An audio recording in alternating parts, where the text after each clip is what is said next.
আপনি কি লক্ষ্য করেছেন, যেখানে আগে ২০ থেকে ৩০ মিনিট আপনি একটানা পড়তে পারতেন, সেখানে এখন ৫ মিনিট ছাড়া ছাড়াই মন এদিক ওদিক চলে যায়। আগে ডিপভাবে ভাবতে পারতেন, আর এখন খুব সহজেই ডিস্ট্র্যাক্টেড হয়ে যান। ছোট ছোট বিষয়েও পেশেন্স নেই।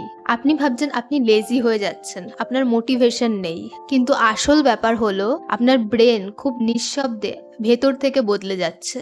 একটা জিনিস লক্ষ্য করে দেখেছেন, আগে যেখানে ৫টা নাম্বার মুখস্থ থাকতো, এখন সেখানে নিজের নাম্বারটা মনে করতেই মাঝে মাঝে কষ্ট হয়। কেন? কারণ আমরা আমাদের ব্রেনকে অলস করে দিচ্ছি। আমরা ভাবছি সব তো ফোনেই আছে, মনে রাখার দরকার কি? একে বলে ডিজিটাল ডিমেনশিয়া। আমাদের ব্রেনের একটা অংশ আছে, হিপোক্যাম্পাস, যেটা নতুন মেমোরি তৈরি করতে গুরুত্বপূর্ণ ভূমিকা নেয়। এটি ব্যবহার না হতে হতে ক্রমশ দুর্বল হয়ে যাচ্ছে। আপনি কি চান ২৫ বছর বয়সে আপনার ব্রেন ৭০ বছর বয়সী একজন ব্যক্তির ব্রেনের মতো কাজ করুক? আপনি ফোনে আসক্ত না, আপনাকে আসক্ত বানানো হচ্ছে। Dopamine trap. প্রতিটা রিল, শর্ট ভিডিও আপনার ব্রেনকে ছোট ছোট রিওয়ার্ড দেয়। Quick entertainment, zero effort, instant pleasure. আপনার ব্রেন স্লোলি শিখে যায় যে এফার্ট ছাড়াও রিওয়ার্ড পাওয়া যায়, আর তখনই সমস্যা শুরু হয়। পড়াশোনা বোরিং লাগে, কাজ করতে ইচ্ছা করে না, নর্মাল লাইফ স্লো লাগতে শুরু করে। জাইগার্নিক এফেক্ট। অসমাপ্ত জিনিস আমাদের মাথায় ঘুরতে থাকে, এটাকে বলে জাইগার্নিক এফেক্ট। একটা রিল শেষ হতে না হতেই অটোমেটিকলি আরেকটা রিল আমাদের চোখের সামনে চলে আসে। তখন সেই রিলটাকে না দেখলে আমাদের ব্রেন ক্লোজার পায় না, আর তার জন্যই আমাদের ব্রেন একটার পর একটা রিল দেখতে থাকে। আর এভাবেই নিজেদের অজান্তেই আমরা ৩০ থেকে ৪০টা রিল দেখে ফেলি। আনপ্রেডিক্টেবল রিওয়ার্ড বা অপ্রত্যাশিত পুরস্কার। ভেবে দেখুন, মানুষ কেন লটারি কাটে? সে কি জানে যে সে জিতবে? না, সে জানে যে সে যদি লটারির টিকিট কাটতে থাকে, হয়তো কোনো একবার সে জিতবে। আর সেই অনিশ্চয়তাটাই তাকে নেশায় ফেলে দেয়। আপনার ফোনটাও ঠিক এরকম লটারির টিকিটের মতোই কাজ করে। আপনি যখন রিল স্ক্রল করছেন, আপনি জানেন না কত নাম্বার ভিডিওটা আপনার খুব ভালো লাগবে। হয়তো ২টো বোরিং ভিডিওর পর ৩ নাম্বার ভিডিওটা আপনার কাছে লটারি জেতার মতো। খুব দারুণ একটা ভিডিও আপনি দেখলেন, এই হয়তো এর পরে ভালো কিছু আছে, এই অনিশ্চয়তাই আপনাকে ঘন্টার পর ঘন্টা আটকে রাখে। একে বলা হয় variable ratio schedule of reinforcement.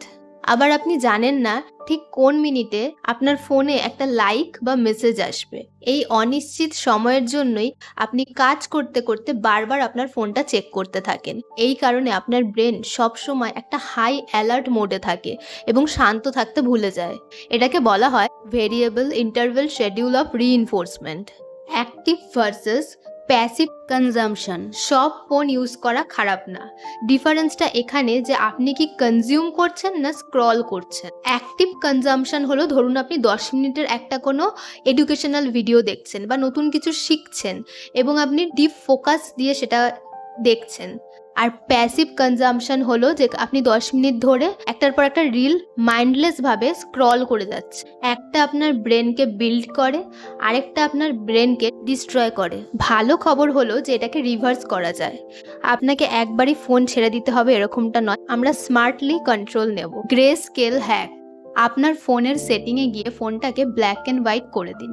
আমাদের ব্রেন রঙিন জিনিস থেকে ডোপামিন পায়। যখন আমরা আমাদের ফোনটাকে ব্ল্যাক অ্যান্ড হোয়াইট করে দিই, তখন এমনিতেই আমাদের ফোনের প্রতি আসক্তি কমতে শুরু করে। রিসার্চে দেখা গেছে ফোন ব্ল্যাক অ্যান্ড হোয়াইট করে দিলে স্ক্রিন টাইম কমতে শুরু করে। No phone first hour. ঘুম থেকে ওঠার পর প্রথম ৩০ মিনিট থেকে ১ ঘন্টার সময়টা ফোন ছোবেন না। এটা আপনার ব্রেনকে একটা ন্যাচারাল রিসেট দেয়। যদি আমাদের ব্রেন ঘুম থেকে ওঠার সাথে সাথেই বিনা কোনো এফার্টে অনেকটা পরিমাণ ডোপামিন পেয়ে যায়, তো স্বাভাবিকভাবেই সে সারাদিন ধরে অনেক পরিমাণ ডোপামিন পেতে চাইবে। ফলে যেই কাজগুলোতে ফোকাস দেওয়ার দরকার সেগুলো আমরা করতে পারবো না। সকালে ঘুম থেকে ওঠার পর এই ৩০ থেকে ৬০ মিনিট ফোন না দেখার একটা ছোট অভ্যাস আপনার সারাদিনে কাজে ফোকাস করার ক্ষমতা বাড়াতে সাহায্য করতে পারে, আপনার প্রোডাক্টিভিটিকে বাড়াতে সাহায্য করতে পারে। Pomodoro technique. একটা কাজ ২৫ মিনিট পুরো ফোকাসের সাথে করুন, কোনো রকম ডিস্ট্র্যাকশন ছাড়া।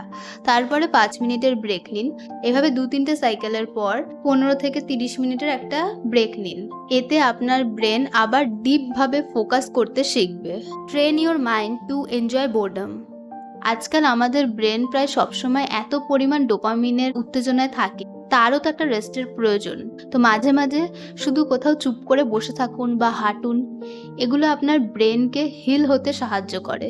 সবশেষে একটা কথা মনে রাখবেন, সমস্যা ফোন নয়, সমস্যা হলো কন্ট্রোল কার হাতে। আপনি আপনার ফোনকে ব্যবহার করছেন নাকি ফোন আপনাকে ব্যবহার করছে? চলুন আজ থেকে আমরা একটা ছোট চ্যালেঞ্জ নিই। 21 দিনে ব্রেন রিসেট করার চ্যালেঞ্জ। আগামী 21 দিন ঘুম থেকে ওঠার পর প্রথম 30 মিনিট ফোনে হাত দেবেন না। তার জায়গায় কিছু মর্নিং রিচুয়ালস তৈরি করুন। সেটা হতে পারে এক্সারসাইজ, মেডিটেশন, জার্নালিং, বা কিছু না হলে নিজের জন্য 1 কাপ চা বানিয়ে সেই চাটাই শান্তিতে বসে খান, কিন্তু ফোন ছাড়া। এই 30 মিনিট শেষ হবে, তারপরেই ফোন হাতে নেবেন। দেখবেন আপনার ব্রেন ধীরে ধীরে সারাদিনে ফোকাস থাকতে এবং শান্ত থাকতে শিখছে। যদি আপনি এই চ্যালেঞ্জটা নিতে প্রস্তুত থাকেন, তাহলে এখনই কমেন্টে লিখুন, I take back control of my life. মনে রাখবেন, চেঞ্জ শুরু হয় একটা ছোট্ট স্টেপ থেকে। দেখা হবে আবার পরবর্তী ভিডিওতে। সবাই খুব ভালো থাকবেন। ধন্যবাদ।